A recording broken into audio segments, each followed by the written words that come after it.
Tonight we're focusing in on Zoom with Galaxy AI on the new Samsung Galaxy S24 Ultra. Ah, a baby tiger. Check out his claws as he prepares to pounce on that frog.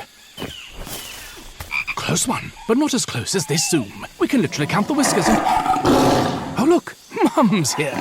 Good thing I'm nowhere nearby.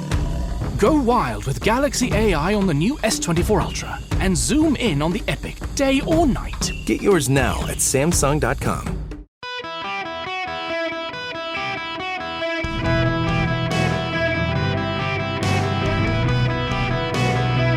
Welcome to the Eric Erickson Show Podcast, Hour 3. Hello, America. Welcome. It is Eric Erickson here. The phone number, 877-973-7425. It always happens. I tell listeners I don't have time to take your call. Be patient. I'll get to you when we come back, and then the caller you want to take hangs up. But we had a caller, John, who wanted to call and say that school vouchers are, in fact, racist, or were racist. In fact, during commercial break, I was digging around, and there were examples of states. Virginia actually was at the forefront of this in the 1960s and 70s during school desegregation, where they would shut down public school systems and give the parents the money, the taxpayer money, to send their kids to private schools. But they would restrict it to certain schools that supposedly met state standards, all of which excluded black kids. So it was a form of a voucher program. The problem here is the extrapolation that because that was all R, because one was all R, which is a logical fallacy to begin with. The other here is, again, and I don't want to spend an entire hour on school choice and school vouchers. I just think it's an issue we gotta seriously think about. But the big issue here is if we can help a kid get out of a failing school and get a better education, should we not help that kid? I mean, we talk about these all the time. Should we? I mean, you talk about shouldn't we? Better that one person get off than an innocent man be executed. That's something the left says. Better all of society be imposed in some way, be burdened in some way, than one person be imposed in another. Shouldn't we, as a society, want to help that one kid who could get the better education? Shouldn't we help them? And in fact, what we see is in these voucher programs around the country, kids whose parents are engaged and involved but can't afford private school are able to get their children into that private school where they get a better education, including into religious schools. We just let the parents take the money and say, you go educate your kid. We're going to audit you to make sure you're not like buying candy and keeping your kid home. I personally think that's what we should do. I personally think it makes sense for us to help those families. Now, to move on to other more important things. We'll get to the roadmap on 2024, but I got emails on these and I want to talk about them. There is a report in the New York Times. It showed up over the weekend. Alone and exploited migrant children work brutal jobs across the United States. This is actually some detailed reporting. It's gone on across the media, and essentially a lot of illegal immigrant children have come into the United States and are getting jobs that actually run afoul of labor laws in the United States. Let me just read you the open here. It was almost midnight in Grand Rapids, Michigan, but inside the factory, everything was bright. A conveyor belt carried bags of Cheerios past a cluster of young workers. One was 15-year-old Carolina Yock, who came to the United States on her own last year to live with a relative she had never met. About every 10 seconds, she stuffed a sealed plastic bag of cereal into a passing yellow carton. It could be dangerous work with fast-moving pulleys and gears that have torn off fingers and ripped open a woman's scalp. The factory was full of underage workers like Carolina, who had crossed the southern border by themselves and were now spending late hours bent over hazardous machinery in violation of child labor laws. At nearby plants, other children were tending giant ovens to make Chewy and Nature Valley granola bars and packing bags of Lucky Charms and Cheetos, all of them working for the processing giant Hearthside Food Solutions, which would ship the products around the country. Sometimes I get tired and feel sick, Carolina said after a shift in November. Her stomach often hurt, and she was unsure if it was because of the lack of sleep, the stress from the incessant roar of the machines, or the worries she had for herself and her family in Guatemala. But I'm getting used to it, she said. These workers are part of a new economy of exploitation. Migrant children who have been coming into the United States without their parents in record numbers are ending up in some of the most punishing jobs in the country, a New York Times investigation found. The shadow workforce extends across industries in every state, flouting child labor laws that have been in place for nearly a century. 12-year-old roofers in Florida and Tennessee, underage slaughterhouse workers in Delaware, Mississippi, and North Carolina, children sawing planks of wood on overnight shifts in South Dakota. Largely from Central America, the children have been driven by economic desperation that worsened by the pandemic. This labor force has slowly grown for almost a decade.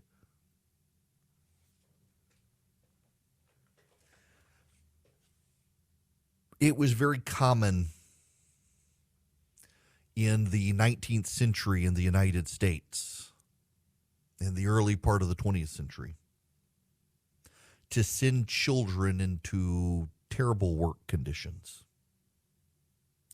And we as a nation decided for the better that this was not a good thing. We should not have our children working low wages in dangerous jobs. Now, I'm going to say something some people are going to get mad about. And I just need you to listen to the whole and the context. These illegal immigrant children came across our southern border by themselves, traveling through Mexico with dangerous drug cartel coyotes helping them. Found their way into the United States, were embraced by relatives, and I use air quotes, we don't know whether they actually are or not, they claim to be, and they got put into dangerous jobs in this country. Here's the reality. The dangerous job that they are working is still less dangerous than the situation they were in. So should we send them back to be killed by a gang in Guatemala? Sexually trafficked by the drug cartels of Mexico? Should we send them back? I'm not defending the work they're doing. I just would like to point out for perspective, they're still safer working in the factory in wherever they are in the United States than where they were. But they still shouldn't be here, and we should not be rewarding companies in this country hiring illegal aliens to do jobs. I just want to keep some perspective on all fronts here. Part of the problem here is that Americans are not working, and this situation comes about because our betters in Washington, D.C. decided that they would start paying people not to work during COVID. And a lot of people dropped out of the workforce. We don't talk enough about the people who dropped out of the workforce, but here is some data for you. Layoffs in this country remain well below their pandemic level. Many employers are eager to hang on to workers. This is also New York Times. During the height of the pandemic, hungry and housebound customers clamored for home run-in pizzas, frozen thin crust pies. The company did everything to oblige. It kept its machines chugging during lunch breaks and brought on temporary workers to ensure it could produce pizzas at a suddenly breakneck pace. More recently, demand has eased, and Home Run-In Pizza, based in suburban Chicago, has reversed some of those measures. But it does not plan to lay off any full-time manufacturing employees, even if that means having a few more workers than it needs during its second shift. Despite a year of aggressive interest rate increases by the Federal Reserve aimed at taming inflation and signs the red-hot labor market is cooling off, most companies have not taken the step of cutting jobs. Outside of a few high-profile companies in the tech sector, layoffs in the economy as a whole remain remarkably, even historically, rare. There were fewer layoffs in December than in any month during the 2 decades before the pandemic. There aren't enough Americans to do the jobs. There are a lot of Americans who died or retired, and there are a lot of men who decided to get out of the workforce. We haven't figured out ways to get them back into the workforce. Some of them are working odd jobs, not listing themselves as working and not reporting the income, and the IRS might catch them eventually. But we got a real economic weakness here. These companies are hiring these illegal alien children to do these jobs in part because they don't have enough workers and they don't know where else to go. They should not be rewarded for hiring illegal aliens, and we should not want kids doing these jobs in these places where it is dangerous to be a kid. Yes, they're better off there than where they were. They're safer there than where they were. But we should not be rewarding a company hiring an illegal alien, and we should still recognize that that illegal alien is still a child, and we should do something as a society to take care of children and not put them in these dangerous jobs. We don't want 8-year-olds working in coal mines in this country because we find it immoral as a people to do that. But it's also a sign that our economy is not working well. And it paints a roadmap for the future. We've got a jobs crisis in this country with a lot of people who could be working, not working, a lot of people working who shouldn't be working. We need to clean up the job sector in this economy. We've got a power grid that is destabilized and destabilizing, and we got random wackos trying to blow it up. We got to deal with the power grid. We've got the education problem in this country where our schools have given up teaching kids. They want to indoctrinate the kids instead. We got to clean that up. We got government failing at the basics. Nobody trusts the government because the government is failing at the basic jobs of government. We got to clean that up. And the private sector is having to adapt to all of this. And here's the problem. A lot of the private sector is run by major corporations that have unmoored their capitalism from any sort of morality. I think it was Tucker Carlson who said there's no Nicene Creed in capitalism. There used to be a bunch of people who believed in the Nicene Creed who were running the capitalist enterprises of America and so worked in those businesses their view of morality. But those are few and far between these days. There are companies like Chick-fil-A that give their workers off on Sunday, pay higher than normal wages, and treat their workers well because they believe they have a faith obligation to do so. But a lot of companies aren't like that. And that one gets vilified for wearing its faith on its sleeve by a lot of people. We have a capitalism in this country unmoored from good ethics and morality. A lot of companies, they don't make products anymore. They make money. Money is what they make. And they don't adhere to any sort of morality. They want to keep costs as low as possible. They're fine hiring the illegal worker. Good luck catching them because the federal government's inspection staff and the state staff are underwhelmed anyway. All of these are problems that have festered with Democrats in charge in states run by Democrats.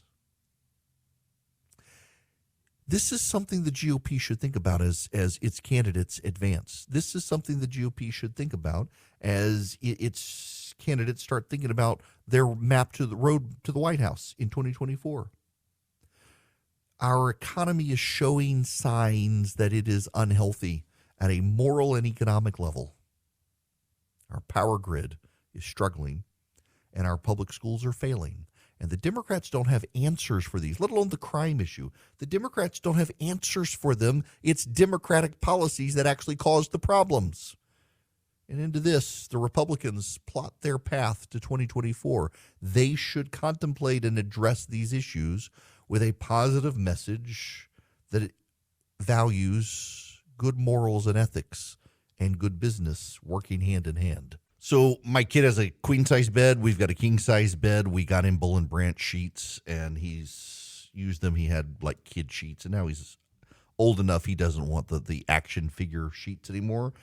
Well, we got lost because, I mean, the sheets look like our sheets, except they're queen-size sheets, and they got put in our closet, and the kid was in despair.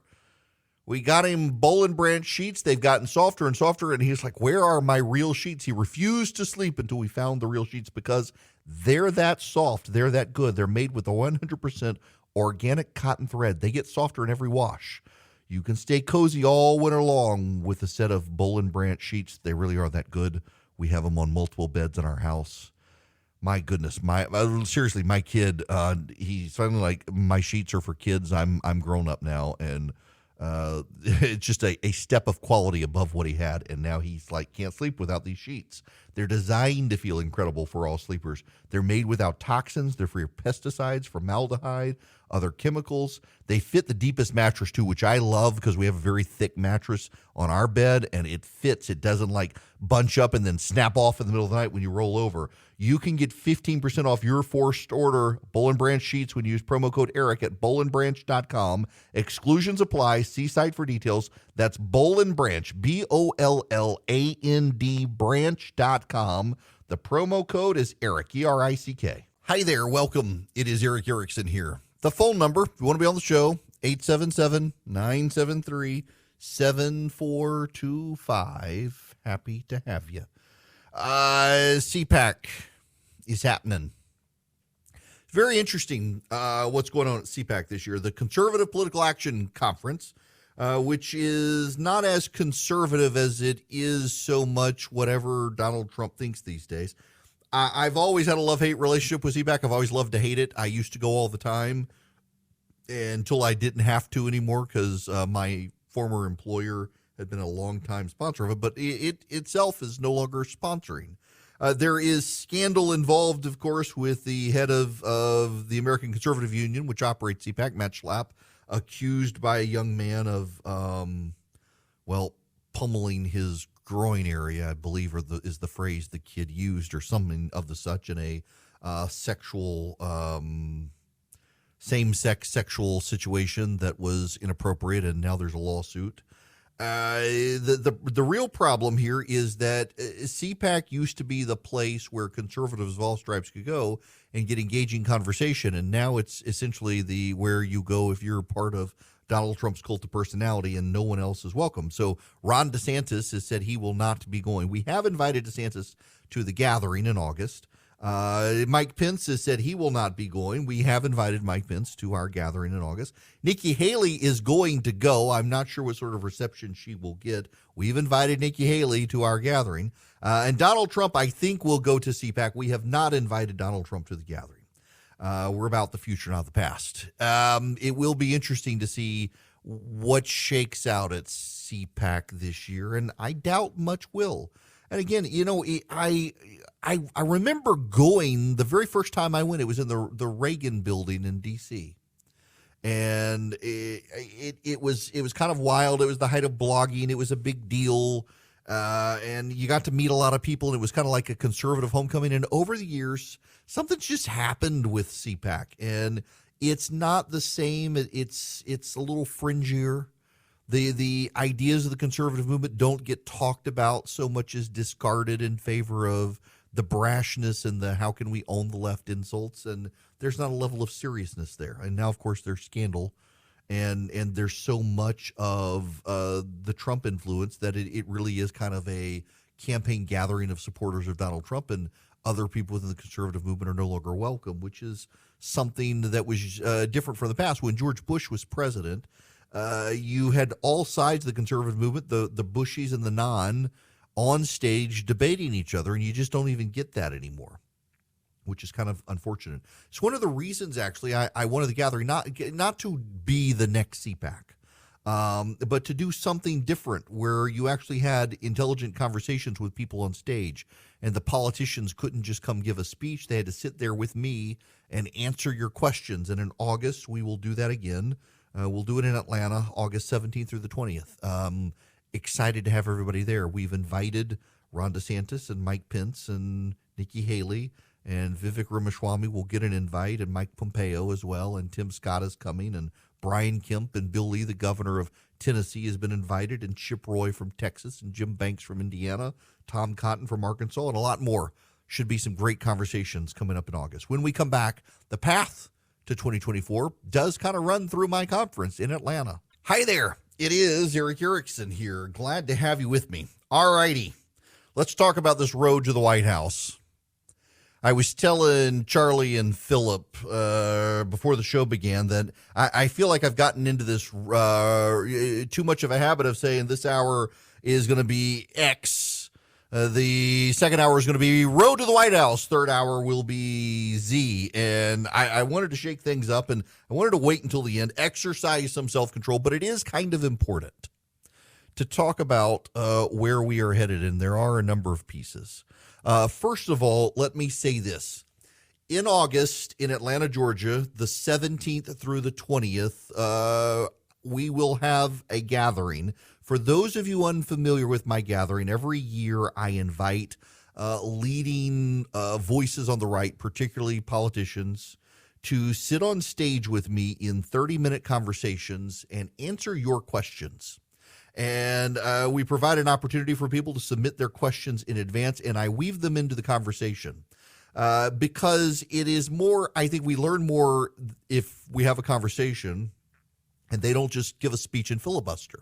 I want them answering actual questions to talk about the future of the GOP. And we've invited the major presidential candidates for the GOP. It will come a week before the first presidential debate for the GOP. And we've also invited some of the leading thinkers on the right in Congress, whether Chip Roy or Jim Banks or Tom Cotton and more on that front.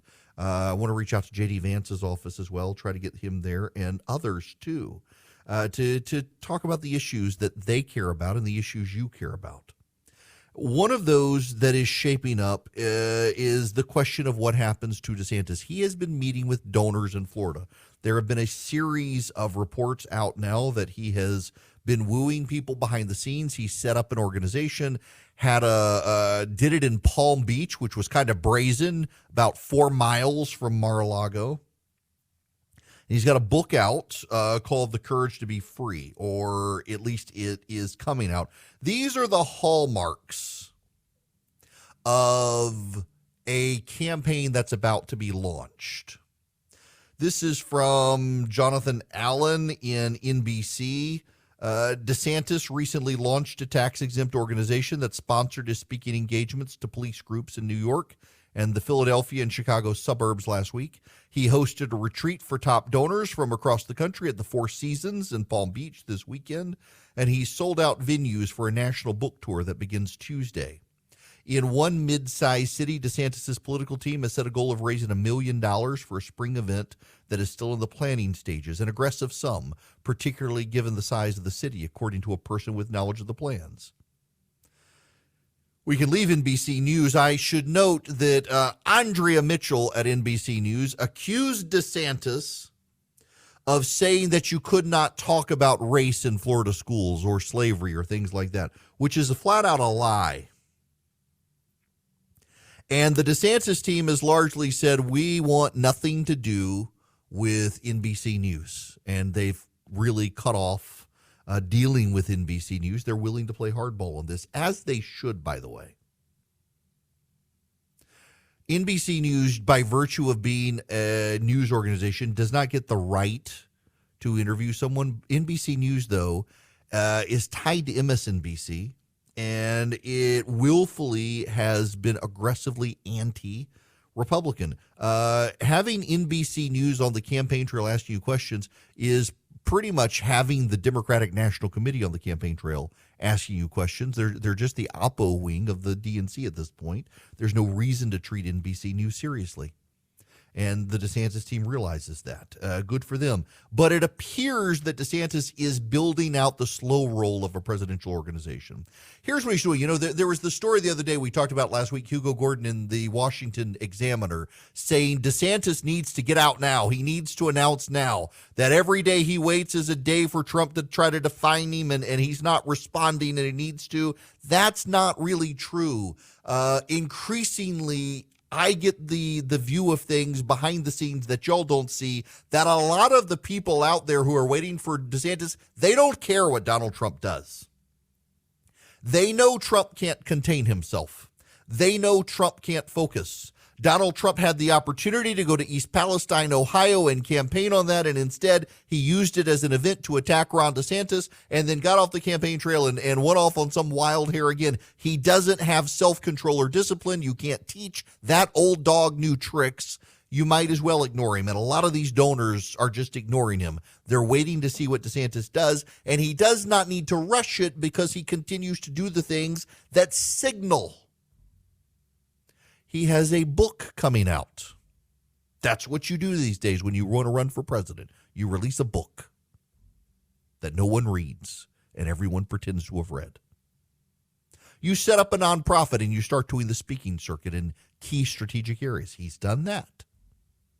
You start meeting with donors and you let it leak that you have met with donors. He's done that. He's running for president. He's skipping CPAC.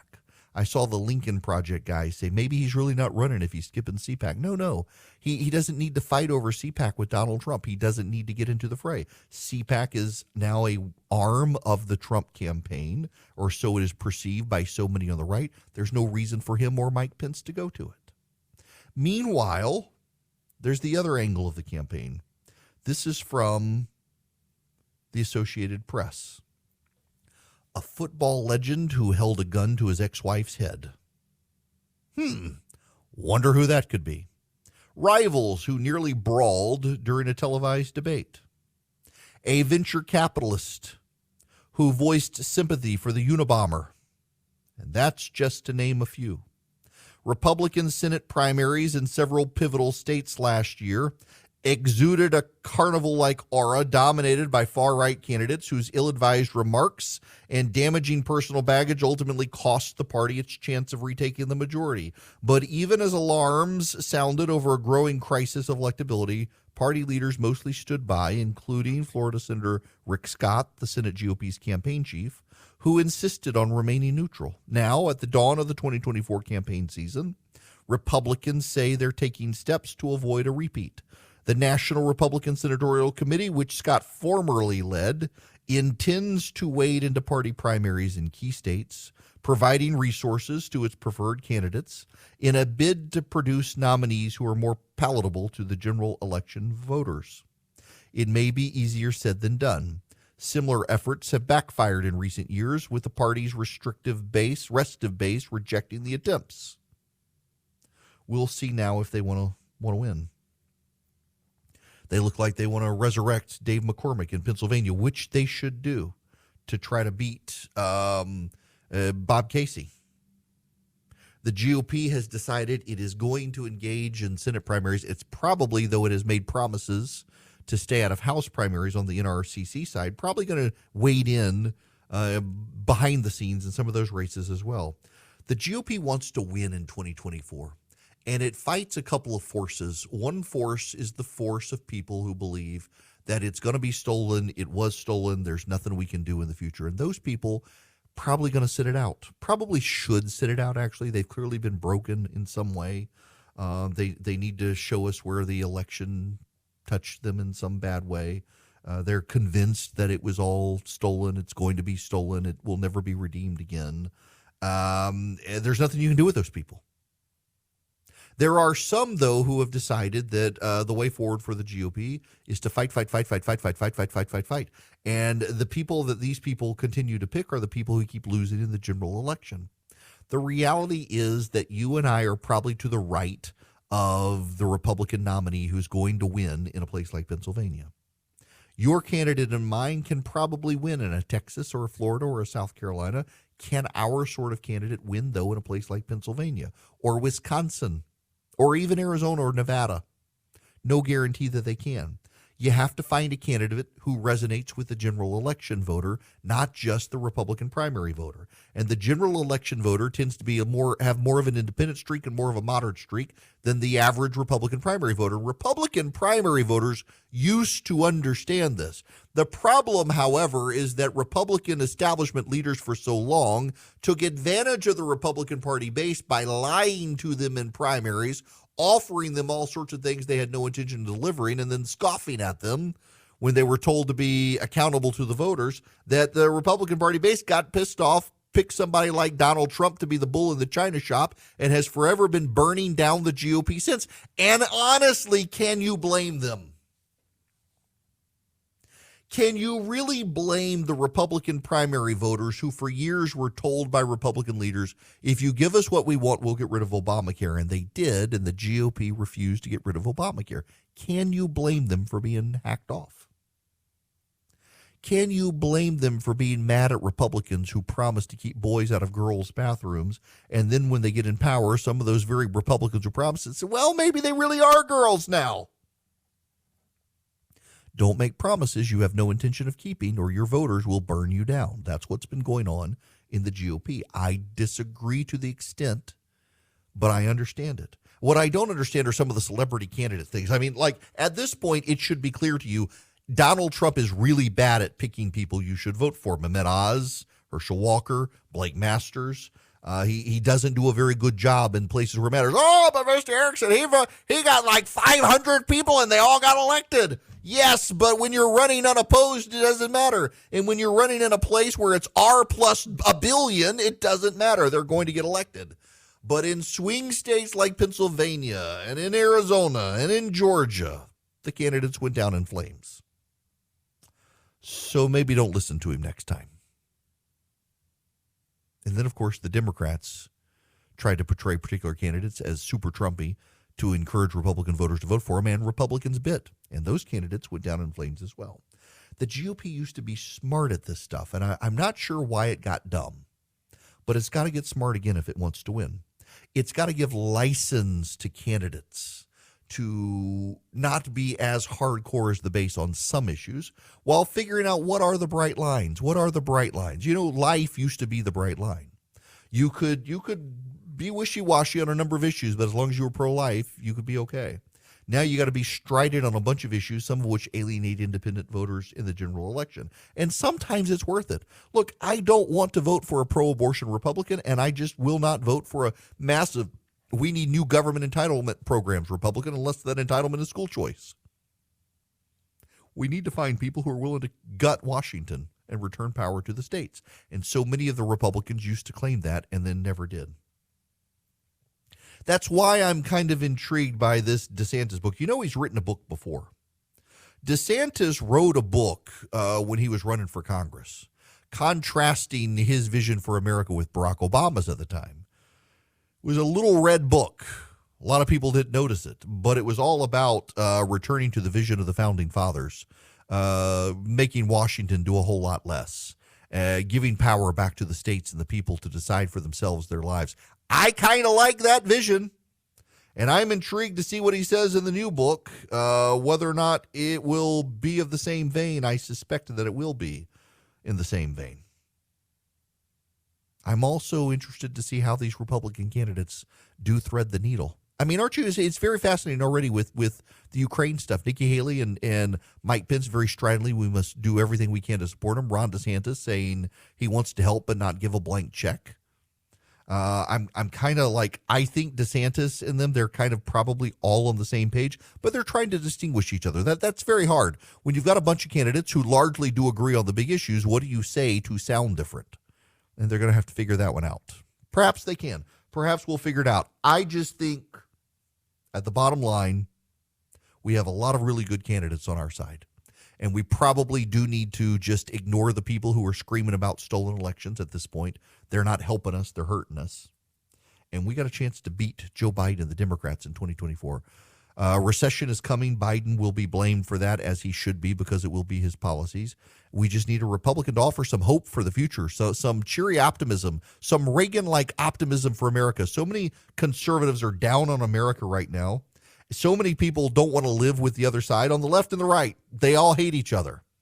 I just want somebody who loves my country to run for office. I want that person to paint a vision of an America where we can all live and let live. And the people who hate me and me who may not like other people, don't really hate them, just may not care for them, that we can recognize all of us living together in our own communities of interest can still elevate an America greater than any other country in the nation, in the world. And we're just not getting a lot of optimism right now. And I would really love to go back to having optimistic candidates who also recognize Democratic policies will destroy the country. That would be a good thing. We'll get the one, Democrats will destroy the country, but will we get the optimism? It's what it sounds like we may be about to get from this new book from DeSantis. It's what we get from Nikki Haley. It's what we get from Mike Pence. It's what we'll get from Tim Scott. So I think we're headed in the right direction. And I want to direct you now to Patriot Mobile, patriotmobile.com. It is a cell service, a cell phone service. And what sets them apart is they contribute to the conservative movement. So Patriot Mobile is a company where if you take your cell phone business to them, they take a portion of the profit you help them generate and fund the pro-life movement, the Second Amendment movement, and other conservative causes. And all you have to do is go to patriotmobile.com/Eric, patriotmobile.com/ERICK. You can also call them 972-PATRIOT, 972-PATRIOT. You tell them I sent you, you get free activation, and they give you great discounts. If you're a veteran, a first responder, an NRA member, a teacher, got a lot of lines in your house because of the number of kids you have, you can get discounts from Patriot Mobile. And then they take a portion of their profits, give it to the conservative movement. Now listen, they give you guaranteed great service, and your cell company is probably already using the same cell towers that Patriot Mobile uses. So just reach out to them. You can take your existing number to them. patriotmobile.com/ERICK. Might as well do business with a company that shares your values and gives you guaranteed great service. patriotmobile.com/ERICK or 972-PATRIOT. Hello there. It is Eric Erickson here. The phone number is irrelevant because we're almost out of time. So I want to address something here at the end of the program. We have received a lot of email inquiries in the last several days about a story out of Arizona that Governor Katie Hobbs may have taken money from the Sinaloa drug cartel from Mexico, and that reports have surfaced. And I will tell you, I Googled because I had not heard about it. And there are some websites out there running stories on it.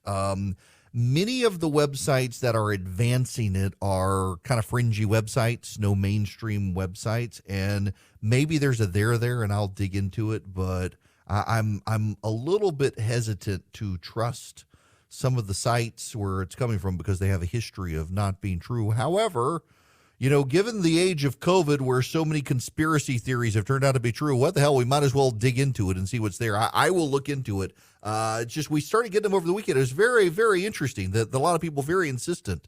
It also is possible from the one like mainstream source that she might have gotten some campaign donations from people who were connected, and but she didn't know. I don't know. I'm just intrigued that how many people get information off some of these websites and should know better, and they make me hesitant. But given the high volume of emails, clearly this is something buzzing out there that had been under the radar that I didn't see, and I will check into. It's always kind of fascinating, honestly, just objectively. Side point here that how some people where they get their news from, and how it circulates on Facebook and social media among their channels of friends. And it can fly under the radar for everyone else until someone pops up their head in a larger audience and raises it. And that's very much like this story about Katie Hobbs that is among a number of right-wing websites circulating this story about her ties to a drug cartel or getting money from the drug cartel, knowingly or not. But just be careful what you read on the internet. I will look into it, though. With the Lucky Land Slots, you can get lucky just about anywhere. This is your captain speaking. We've got clear runway and the weather's fine, but we're just going to circle up here a while and get lucky. No, nothing like that. It's just these cash prizes add up quick. So I suggest you sit back, keep your tray table upright, and start getting lucky. Play for free at LuckyLandSlots.com. Are you feeling lucky? No purchase necessary. Void where prohibited by law. 18 plus terms and conditions apply. See website for details.